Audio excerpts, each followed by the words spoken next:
The anti-apartheid activist Desmond Tutu said, "Forgiveness is the highest form of self-interest." And I couldn't agree more, since it is so obvious that holding on and not forgiving someone is, as they say, like drinking poison and expecting the other person to die. Hi, I'm Deborah Poneman, founder of Yes to Success, where we share knowledge and tools to live a life of true and lasting inner and outer success. Yes, I know people do some horrible things to one another, and forgiveness doesn't mean condoning the behavior or letting a person back into our lives. And it's not about letting the person win.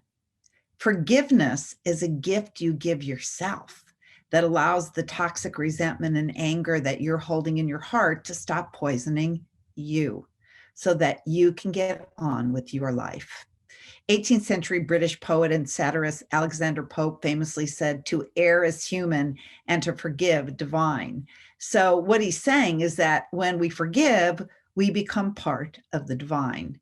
Pope also said, when we forgive, what was an anchor becomes a sail.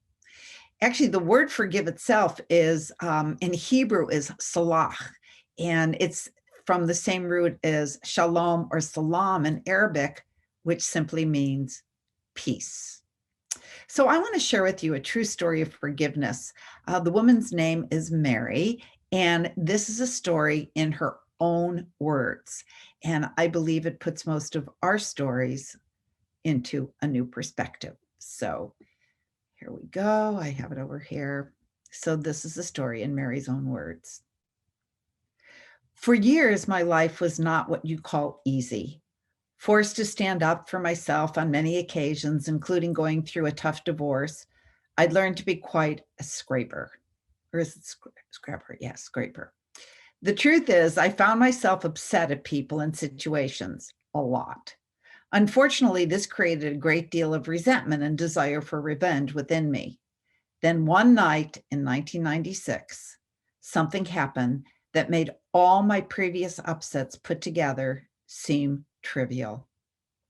I woke up to the sound of the phone ringing at 3 a.m. Filled with dread, I picked it up. It was my oldest son, Jay, telling me that my youngest son, 18-year-old Robbie, had been shot. "Mom," Jay said, "Robbie is dead." In that moment, I thought my life was over. The pain of losing Robbie was overwhelming. I wanted to just crawl in a hole and never come out. But I knew I had to hold myself together for the other children and to deal with the police, so I put my emotions on hold. Sean, the young man who had killed my son, was arrested and charged with murder.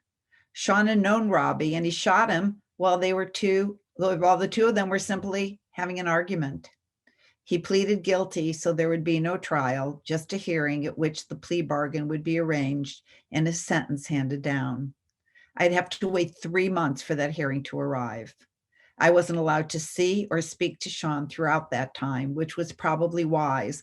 With my despair and fury at a boiling point, if I could have gotten my hands around his neck, I probably would have strangled him. This was my baby he'd shot, after all. The day of the hearing finally arrived, and I got my first glimpse of Sean. As they led him into the room, the dimly lit courtroom, he kept his eyes on the floor. Shadows masked his face, distorting his features and giving him a dark, sullen appearance. I felt a wave of white-hot anger shoot through me. Why had he done this? Shaking with emotion, I decided not to take the stand, but I told the judge that I wanted to speak to Sean after the hearing was over. Since Sean had pleaded guilty, the verdict was no surprise, and neither was the sentence, 20 to 40 years in the state penitentiary. As the judge had promised, he summoned me to his chambers to meet with Sean. I followed the bailiff down the hall, my heart beating faster with each step as I prepared to meet the young man who had taken my son's life. I'd waited many months for the opportunity to let Sean know how I felt about what he had done. Now, filled with rage and hatred, I had no idea what I was going to say, but I knew I wanted to let him know what he had done to my life.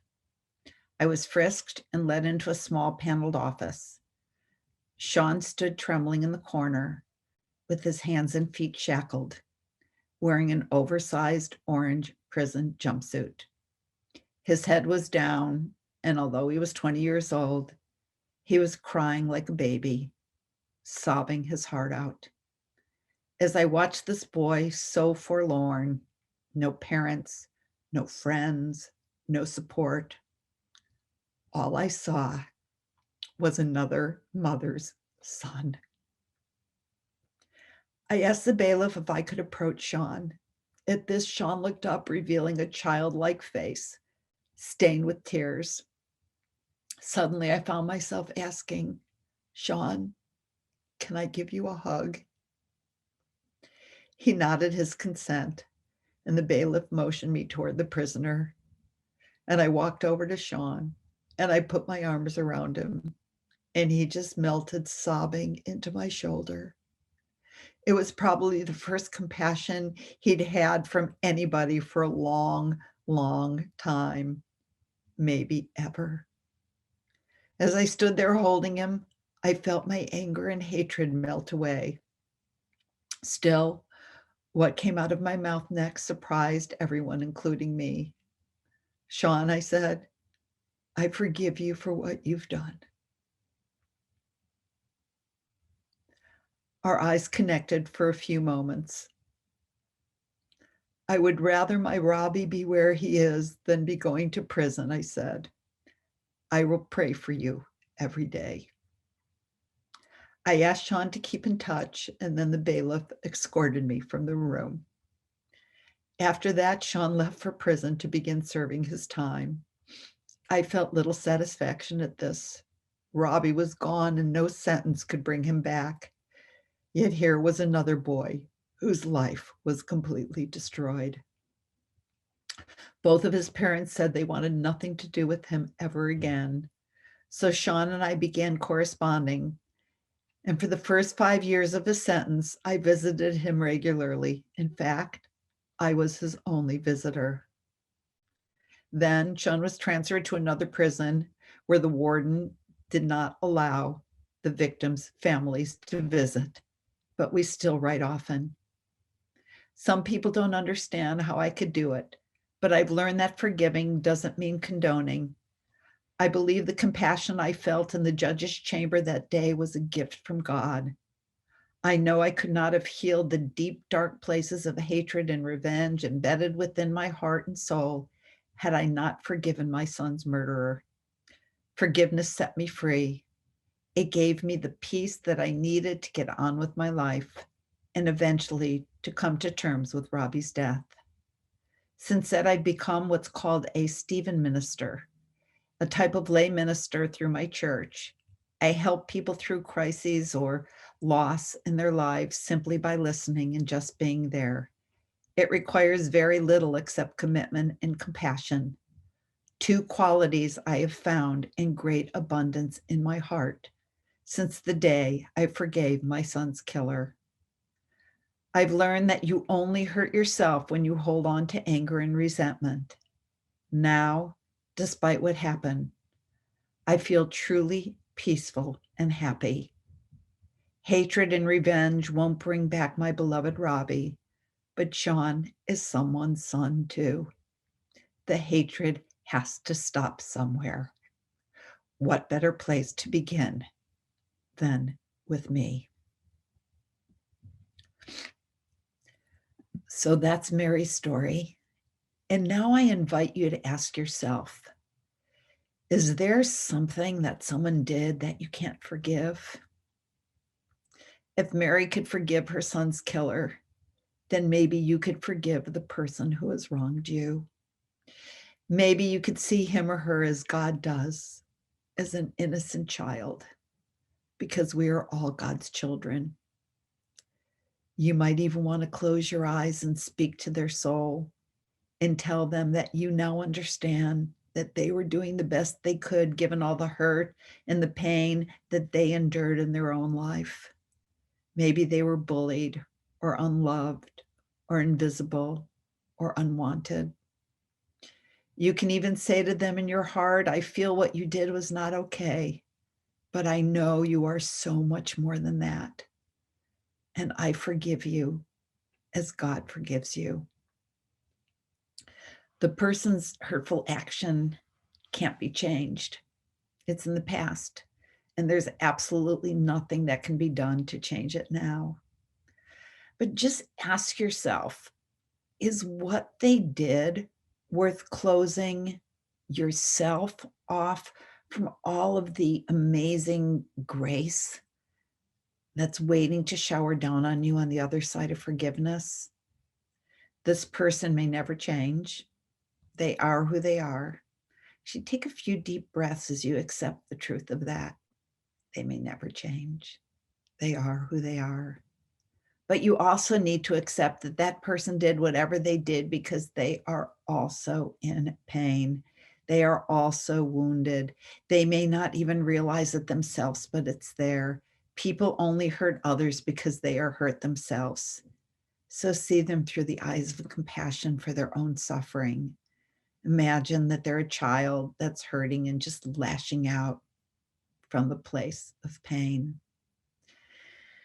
We just can't afford to withhold forgiveness. Nothing will destroy our own lives more surely. Or, as Martin Luther King famously said, darkness cannot drive out darkness. Only light can do that. And hate cannot drive out hate. Only love can do that. Hate will only destroy the hater. So you are not your past, and the only moment is now. You are perfect. You are whole. You are loved by the Creator more than you can imagine. Again, it's okay if you still feel angry, and it's up to you if you're not ready to let go.